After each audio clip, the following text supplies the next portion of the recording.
नमस्कार, मैं स्वर्ण प्रभा। आप देख रहे हैं आज का मुख्य समाचार।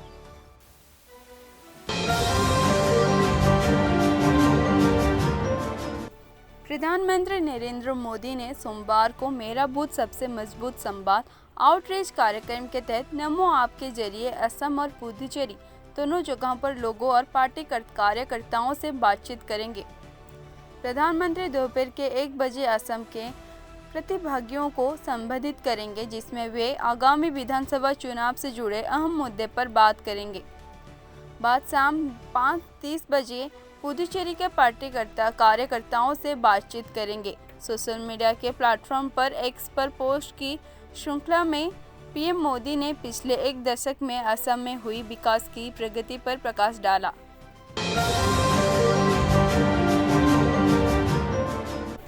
बेंगलुरु में अनेकल तालुका में शनिवार शाम एक दुखद घटना घटी। मल्लेनाहल्ली में कर्ज के भारी बोझ के कारण एक ही परिवार के 4 सदस्यों ने आत्महत्या की कोशिश की। इस घटना में घर के मालिक की मां और बहन की मृत्यु हो गई, जबकि वह व्यक्ति और उसका 11 वर्षीय भांजी हालत गंभीर है। अस्पताल में दोनों का इलाज चल रहा है। बेंगलुरु ग्रामीण के एसीपी चंद्रकांत ने बताया कि पुलिस को शनिवार रात करीब 10:30 बजे इस घटना की जानकारी मिली, जिसके बाद अतिबले पुलिस तुरंत मौके पर पहुंची। शुरुआती जांच से पता चल रहा है कि भारी कर्ज से इस घटना मुख्य वजह थी। पुलिस के अनुसार उस व्यक्ति की चिट फंड व्यवसाय के लिए काफी कर्ज लिया था और विलासितापूर्ण जीवन पर बहुत पैसा खर्च किया था।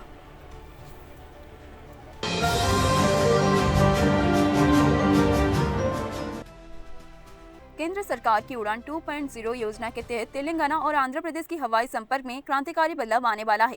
नागरिक उड्डयन मंत्री के राममोहन नायडू ने घोषणा की है कि आदिलाबाद और नागार्जुन सागर में नए एयरपोर्ट बनाए जाएंगे, जबकि भोगलापुरम और विजयवाड़ा एयरपोर्ट जून 2026 तक पूरी तरीके से चालू हो जाएंगे। इसके साथ ही भारत 2028 तक अपना पहला स्वदेशी विमान बनाने की दिशा में भी कदम बढ़ा रहा है।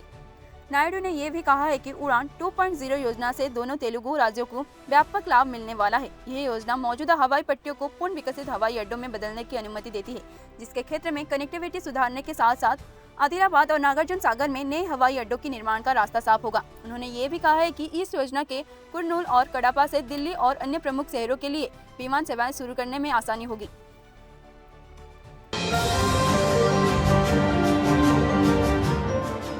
पश्चिम बंगाल चुनाव का पारा अब 7वें आसमान पर है।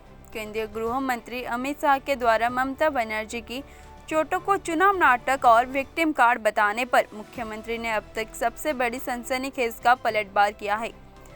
बनर्जी ने भाजपा नेताओं को अक्षम मूर्ख करार देते हुए चुनौती दी है कि वे खुद जाकर उनकी मेडिकल रिपोर्ट चेक करें। पश्चिम बंगाल की मुख्यमंत्री ममता बनर्जी ने रविवार को पुरुलिया जिले के माना बाजार में एक जनसभा को संबोधित करते हुए भाजपा को दंगार करार दिया। उन्होंने कहा कि तृणमूल कांग्रेस पर उंगली उठाने से पहले बीजेपी को एक चार्जशीट जारी रखना चाहिए और यह बताना चाहिए कि सांप्रदायिक हिंसा की घटनाओं के जरिए उन्होंने कितने लोगों की जान ली।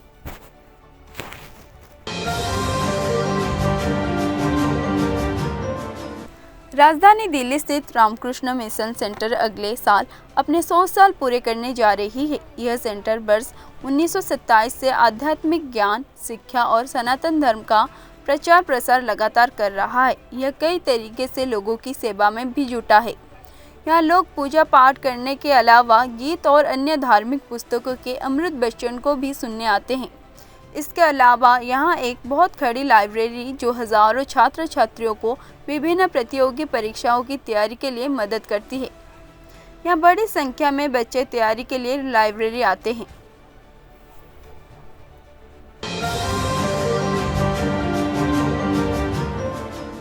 उत्तर भारत के कई राज्यों में मौसम एक बार फिर करवट लेने वाला है। दिल्ली एनसीआर में चिलचिलाती गर्मी के बीच पश्चिम विक्षोभ वेस्टर्न डिस्टर्बेंस के सक्रिय होने से राहत मिलने की उम्मीद है।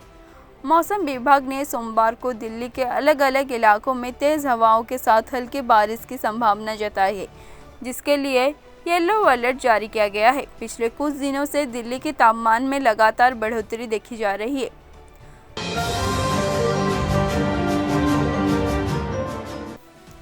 पश्चिम एशिया में बढ़ते तनाव के कारण घरेलू रसोई गैस की आपूर्ति में आ रही बाधाओं को देखते हुए भारत सरकार ने एक बड़ा कदम उठाया है। पेट्रोलियम और प्राकृतिक गैस मंत्रालय ने रविवार को पेट्रोलियम सुरक्षा और लाइसेंस के नियमों में अस्थायी ढील देने की घोषणा की है, ताकि आम जनता को केरोसिन की पहुंच को आसान और तेज बनाया जा सके। मंत्रालय के द्वारा जारी अधिसूचना के अनुसार सार्वजनिक क्षेत्र की तेल कंपनियों जैसे इंडियन ऑयल, भारतीय पेट्रोलियम और हिंदुस्तान पेट्रोलियम की चुनिंदा पेट्रोलियम पंपों से केरोसिन की बिक्री की जा सके। यह कदम विशेष रूप से उन 21 राज्यों और केंद्र में शासित प्रदेशों के लिए उठाया गया है जहां ईंधन की कमी की संभावना अधिक है। राजधानी दिल्ली में सुरक्षा एजेंसियों को एक बड़ी कामयाबी हाथ लगी है। हाल ही में सामने आए मेट्रो पोस्टर केस में सक्रिय लश्कर-ए-तैयबा के मॉड्यूल को पर्दाफाश करते हुए एनडीआर की टीम ने इसके कथित हैंडलर सबीर अहमद लोन को गिरफ्तार किया है। इस कार्रवाई को राजधानी की सुरक्षा लिहाज से बहुत अहम मानी जा रही है। दिल्ली पुलिस के अनुसार यह मॉड्यूल दिल्ली के मेट्रो परिसर व अन्य सार्वजनिक स्थानों पर संदिग्ध पोस्टर लगाकर माहौल को खराब करने में वे लोगों के मन में भय पैदा करने की साजिश में शामिल था। जांच के दौरान भी सामने आया है कि इस पूरे नेटवर्क के पीछे आतंकी संगठन लश्कर-ए-तैयबा से जुड़े तत्व सक्रिय थे। इनका मकसद राजधानी में अस्थिरता फैलाना था।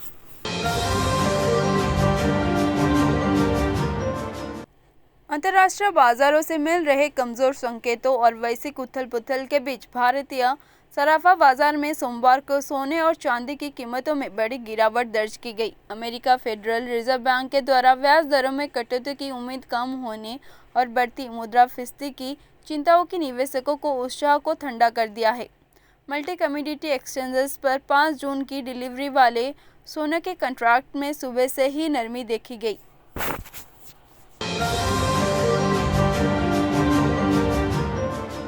साहित्य अकादमी की ओर से हाल ही में साहित्य अकादमी पुरस्कार की घोषणा की गई, जिसमें से हिंदी लेखन के लिए प्रसिद्ध साहित्यकार ममता कालिया को भी साहित्य अकादमी पुरस्कार के लिए चुना गया। प्रतिदिन मुखौटा निर्माही थिएटर रोड के कोई 25 साल की लड़की जिसे रचनाओं के लिए प्रसिद्ध ममता कालिया को 31 मार्च को इस पुरस्कार से सम्मानित किया जाएगा।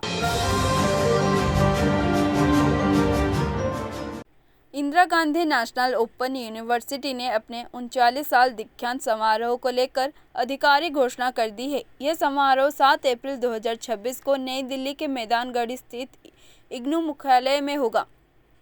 इसके साथ ही देश भर के इग्नू के क्षेत्रीय केंद्रों पर भी यह कार्यक्रम एक साथ संपन्न होगा, जिससे दूर दराज छात्रों को भी इस अवसर का हिस्सा बनने का मौका मिलेगा।